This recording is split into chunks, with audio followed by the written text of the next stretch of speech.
before. We are in the Marlboro room of the New Orleans Hilton, and we are interviewing Mr. Nat LaCour. That's capital L-A-C-O-U-R. He is currently the Secretary-Treasurer of the American Federation of Teachers, and the basis of our interview is part of his time in New Orleans whenever he was president of the United Teachers of New Orleans, and interactions that he and the union may have had with the young man Ernest Dutch Morial, and this is all part of the Ernest Dutch Morial Oral History Project. Now, for your background information, this is being collected with interviews from members of his, campaign staff, members of the first team he assembled, just to gather information about this change in mayoral politics in New Orleans.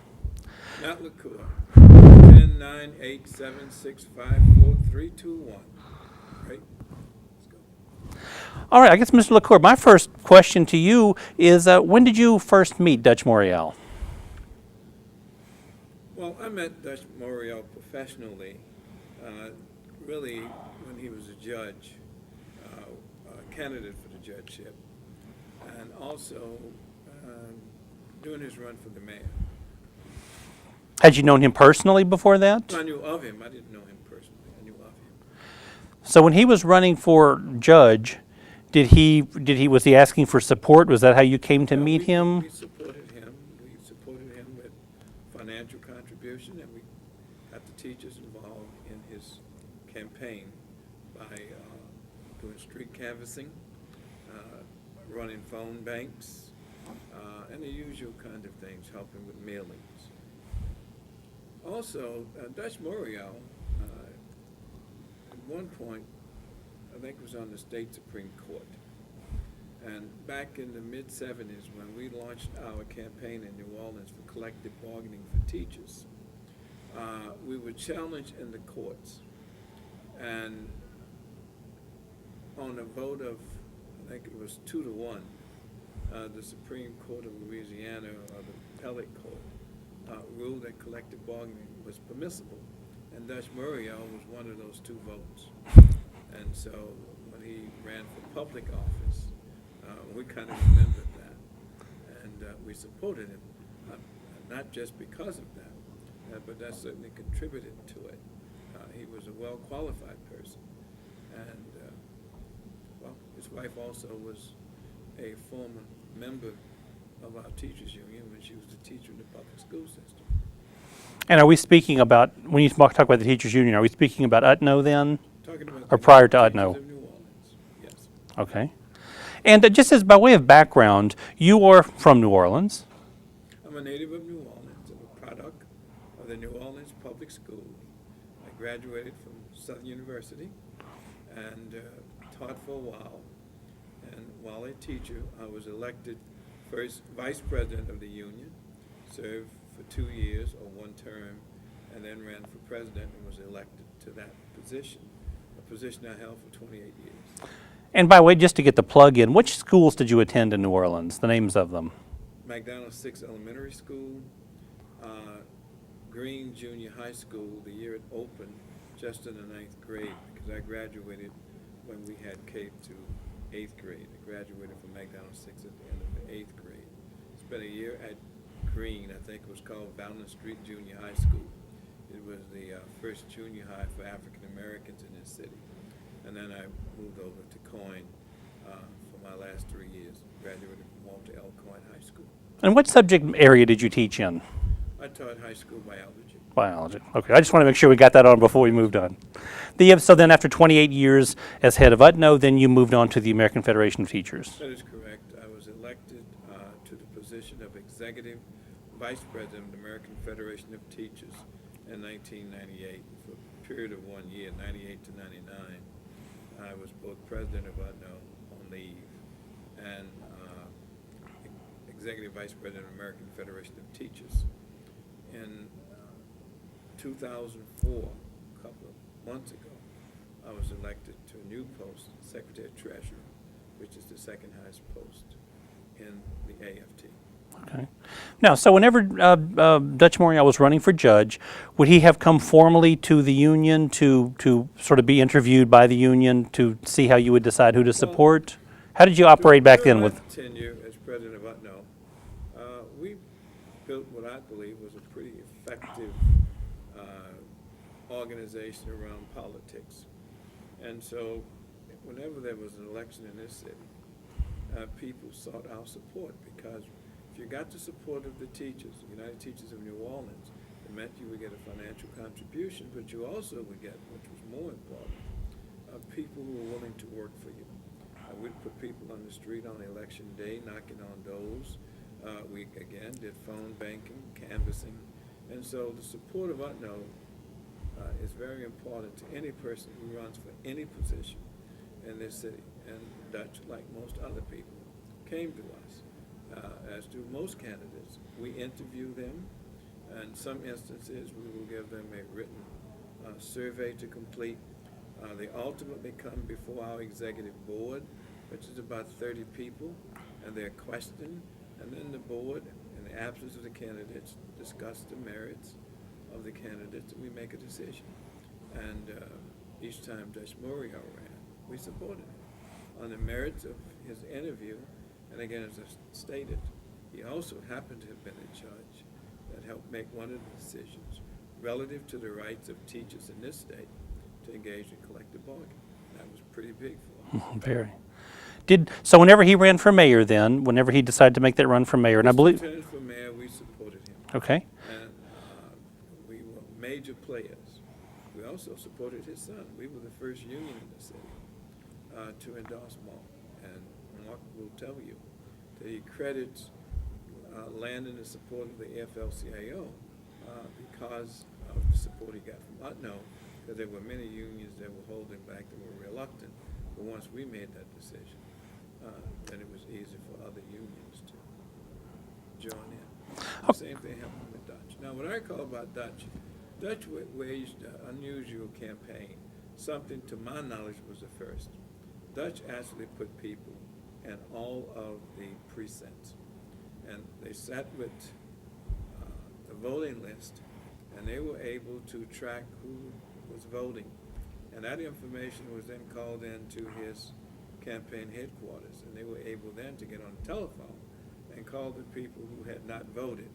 And so it was a heck of a campaign operation. It was perhaps the most massive political campaign ever conducted up to that point in the city.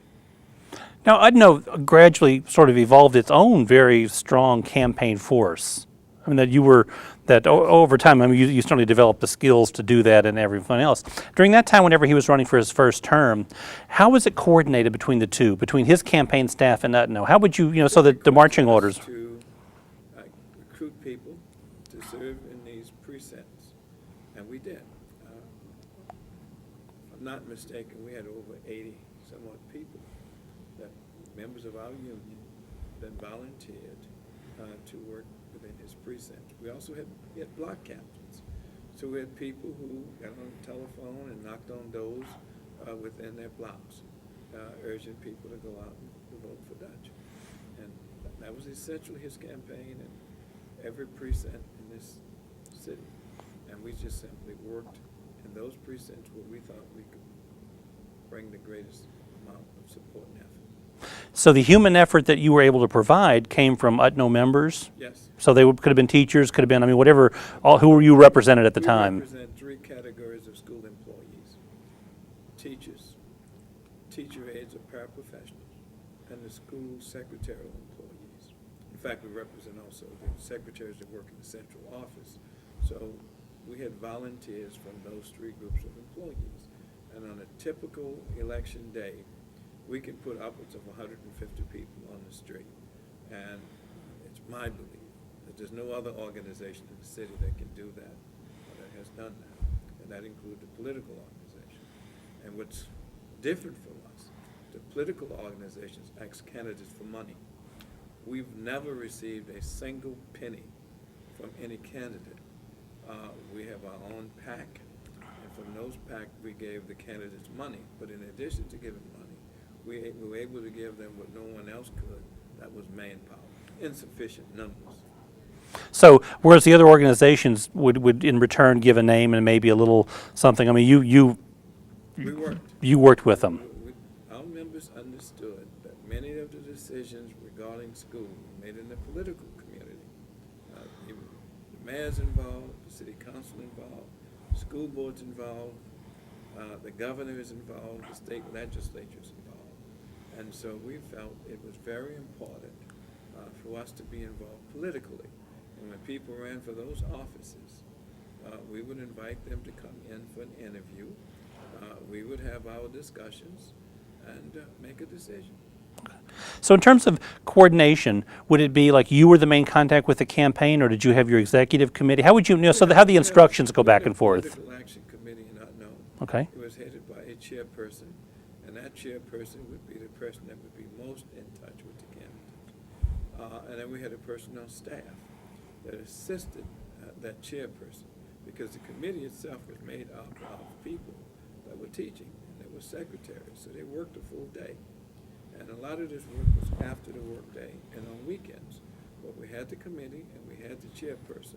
They would talk to the candidates, and basically it might be a meeting between the candidates and myself, then the candidates and the council.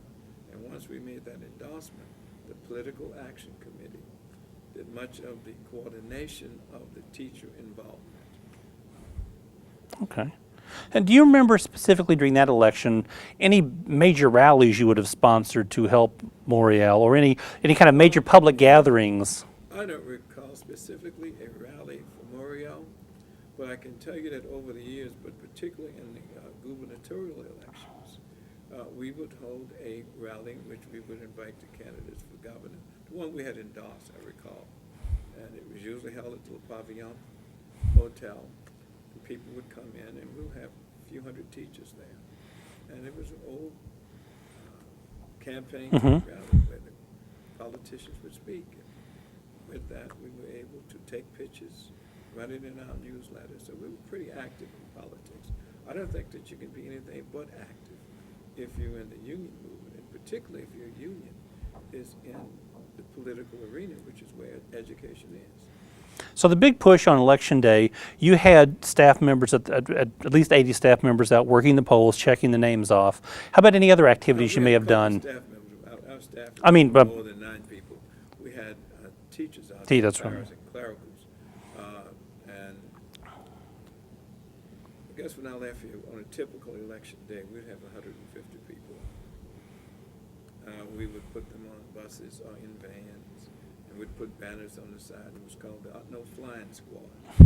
And in some instances, we would invite the candidates that we've elected to come get on our bus or to get in a van and walk for a few minutes in the area in which we were campaigning, so that they could see that we were out there. This was not something that was a paper endorsement. We were actively working, and I would say that our work was as aggressive and as helpful as any candidate could get from any other organization, political or otherwise. And then you more or less had this flying squad through the election, through candidates for office, as well as millages and other things.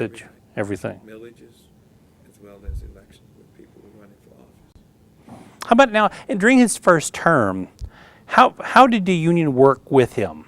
In what ways does the union work together with the mayor? You know, you have... No, we have a separate campaign from the mayor. As I indicated, my staff person and my political chairperson would be in touch with the mayor's office and the mayor's campaign, and they would let us know what it is they wanted us to do. Right. That's the kind of stuff that we would do. We would respond to it.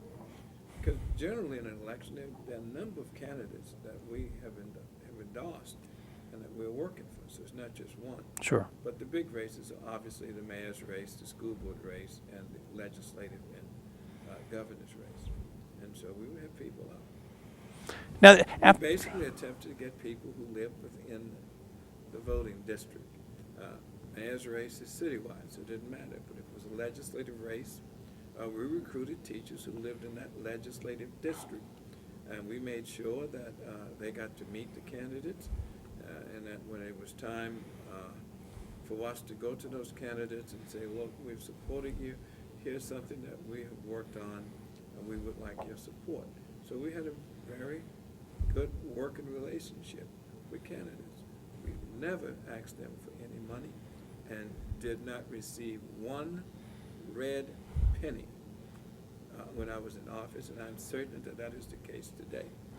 we viewed our role as to help elect people who we thought was interested in our concerns, and we were willing to work for them. And we built a reputation, among candidates. If you got Utno's endorsement, you would truly have some people who go out and hit the bricks for your other side. Right. Now, what in a city like New Orleans, where you have almost separate entities, you have your mayor is oftentimes charged with improving education. I mean, sort of, some people say, why isn't the education in your city better or something? How does, in a city like New Orleans, does a mayor get involved with education in a positive way to work with the board and a union? Well, the school system does not depend upon city government or the mayor for funds, but the mayor does operate what you call the bully pulpit. And so when we were in contract negotiations, there were occasions when those negotiations would stall, and we thought nothing of picking up the phone, calling the governor, calling the mayor, calling the city council person, and asking them to discuss with school board members what the issues were. And in some instances, it helped. I recall that Dutch helped us avert a strike. We were coming very close to it, and he was able to talk to school board members. I recall him calling Dr. Spears and myself into a meeting, and he acted as mediator and was able to avert a strike by getting us to agree. And there was always compromise. It wasn't the mayor's calling you in and he's demanding this, that, and the other, either the school board or the union. He was able to call us in. We could get into a discussion and come out of that discussion having reached a settlement on the issues which we were upon. So naturally, during strike negotiations, things sometimes get a bit tense. So, but I mean, so he served, at least in that one instance, as a mediator between the board and the union. Yes. And now there was. But let me say this also. Okay. Even though we've supported the mayors over the years, there were occasions, even after we supported them, we were kind of disappointed. And a big case in point is with Mark. The last time when I was in New Orleans, when we ran a millage election, we lost that millage election by 57 votes. It was several propositions on the ballot. If I recall, about 4. 3 of the 4 passed, and 1 failed by 57 votes. And that was the one that would have given teachers a raise. And what happened in that particular election, in the waning days, the mayor came out against it. And we lost, as I've indicated. Now, the mayor and the school board are in competition for taxpayers' support, so that in any election, when the school system seeks to go to the voters for an increase in sales tax or millage, the mayor has his fingers crossed, and he tries to get in and negotiate, and under both Mark and Dutch, there were instances where the school system decided to go for some type of tax increase. And the mayor said, look, if the voters pass this for the schools, they're not going to be able to, at least the mayor's not going to be able to get the voters to pass a separate tax for city purposes.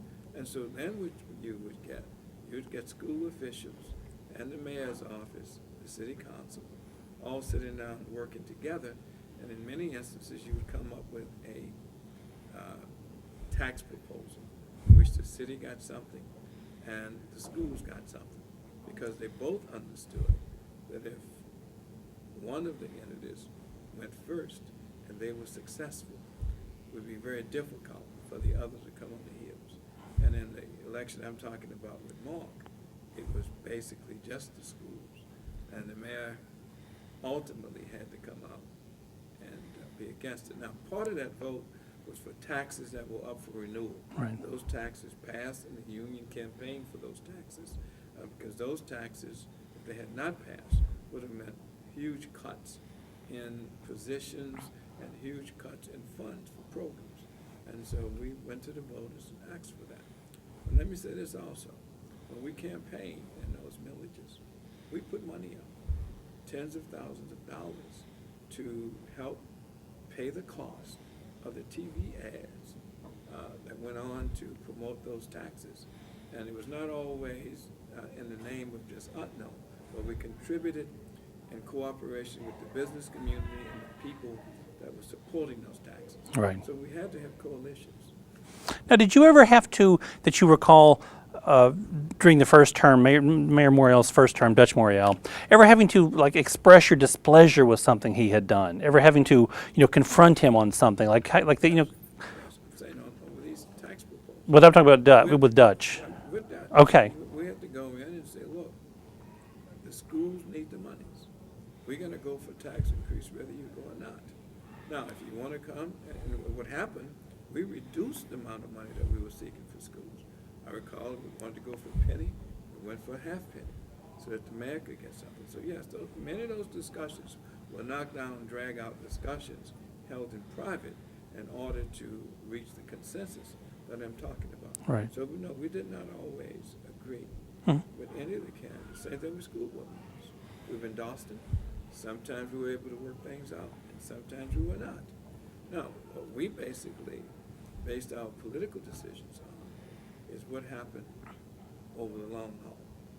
If school board members, if city council people, if legislators generally tended to support us, they were our friends, and we endorsed them for re-election. If they consistently voted against us, then we would oppose them. Right. And that's just basic politics. Sure. And now, as I recall it, during Dutch Morial's first term, and as he moved on, that there grew some distance between the mayor's office and the school board itself. Not the, they were working together. I knew that they were. Yeah. So does that? It sort of was like a triangle. It seemed you had the mayor here, the school board here, the union here. That they were, something wasn't coming together. And how, as far as the union itself, what do you do in a case like that? Like, how do you? I mean, can you serve as a do you ever serve as a mediator? I tried to tiptoe through the tools and just basically try to get people together. And most time we were able to reach a consensus. Right. It wasn't always everything we wanted, and it wasn't always everything others wanted. We try to work it out. Now, how about during the police strike? That came before this, I think, the strike that the school system, that the union had, I believe. It was before that, I think. Yeah, I think the police strike was mayor's first term, his first year. Right. And, well, we had nothing to do with it. We were a union. We supported collective bargaining for the police. I thought they made some mistakes, and they went on strike for, if I'm not mistaken, they wanted binding arbitration of the matters that they anticipated would not be resolved during the negotiations. So it was a strike before things came to an impasse.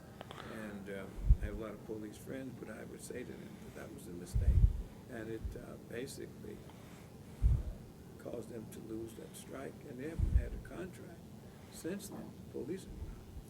But they were our brothers and sisters, and we worked with them. And I basically believe that everybody ought to have the right to bargain, unless they set their own salaries and conditions of employment. Okay, I mean, I just know that was a traumatic time, and then shortly thereafter, that there was the strike. I think in the school system, the Utno had the strike then, and I believe a mediator was eventually called in on that. I can't recall that specific time. We had 2 strikes during my tenure, and we were able to work them out. Mm-hmm. We got raises as a result of each, I think 7% in each instance. Strike is a matter of last resort. We don't really want to strike. And in most instances, the threat of a strike is more effective than the strike itself. So you just try to work it out, but sometimes you cannot. And sometimes it's necessary for workers to withhold their labor. And those 2 instances in 1978 and 1990, it came to that.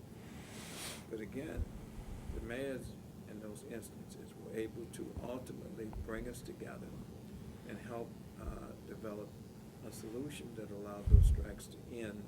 And it ended up, in my view, being pretty much a win-win for everybody. Oh, so that would have been the concrete example when Dutch would have stepped in too to help bring this matter to a close. Right. Okay. What do you think was? outstanding working relationship with all the mayors. When I first was elected, Moon Landrieu was mayor, and Moon worked with us very, very closely. I recall that as a person then handling the lobbying for the unions, before we have a full-time lobbyist, I would be able to go up to Baton Rouge. Mayor Landrieu would have a meeting of the New Orleans delegation, and I was allowed to come into those meetings and to talk about what it was that teachers wanted legislatively. So we've had an outstanding working relationship with the mayors. What do you think was Dutch Morial's legacy? I mean, he certainly died early, but he had that groundbreaking career in New Orleans. So many firsts attributed to him. But what do you think? As you look back, what was his legacy?